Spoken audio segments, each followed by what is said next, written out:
昨晩は実は FRB パウエル議長が大きな発言を言いましたので、こちらの展望、それと解説をしたいです。現時点今は朝の11時22分、3月22日日本時間でございます。さてと皆さん、昨晩は特にパウエル議長から大きな発言がありました。必要なら5月に 0.5 ポイント利上げをすると指示をしました。パウエル議長はインフレの抑制の重要性を強調して、数日前よりかなりと積極的にトーンを変えています。ロシアのウクライナ侵攻で物価の圧力も高まると言っています。かなりと多角的な発言ですね。先週の決定会合の方ではもう少しニュートラルな発言だと思ったんだけど、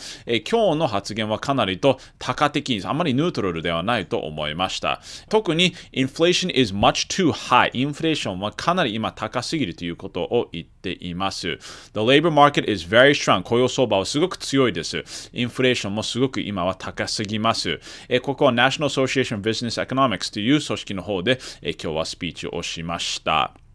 で、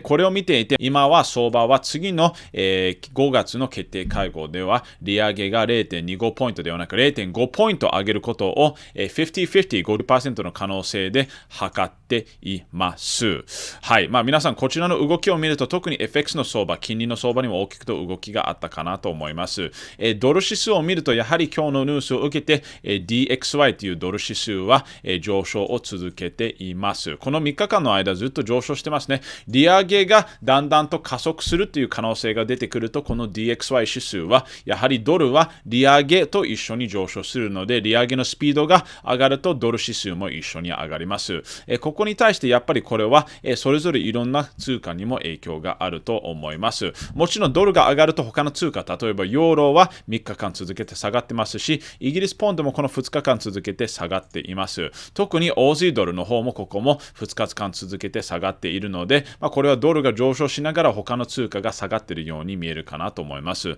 特に僕が今少し注目しているのはヨーロですね。今 1.099、つまりこの 1.1 っていう水準を今日ちょっと割ったばかりです。なのでこの 1.1 もすごく大事だと思いますし、今ピボットポイントが 1.103 なので、これを下抜けた場合、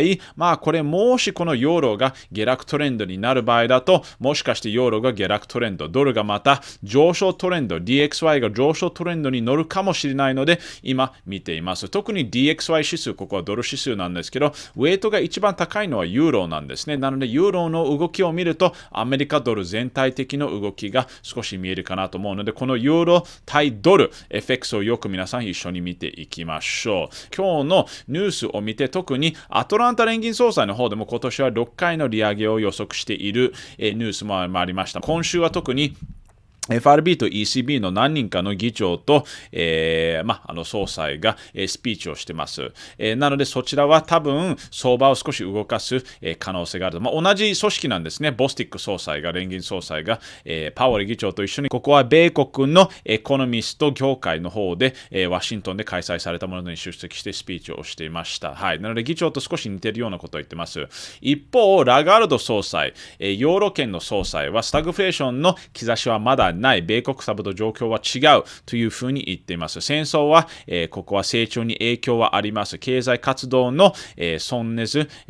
ここは物価の安定の維持は困難で場合とあるも言っています。ECB の金融政策は米国と同じようなペースでは進まないので、もう少しやっぱり鳩的ですね。高的ではなく、はい。やっぱりこれも理由として今日はユーロも下がっているかなと思います。次に5月の方で利上げをする可能性を測るここの、先物相場、シカゴの先物相場を見ると、次の利上げはどれぐらいするのか。今が 0.25 ポイント、25から50の間です。で、次のミーティングはどこまで上げるのか。実はシカゴ取引所によると、次のミーティングは75から100が 61.6% です。つまり、これがダブル利上げ 0.5 ポイント上げる可能性が、今相場を見ていると 61.6% です。先ほど僕が話してたこの CNBC の記事はもう遅れてます。相場をもう次の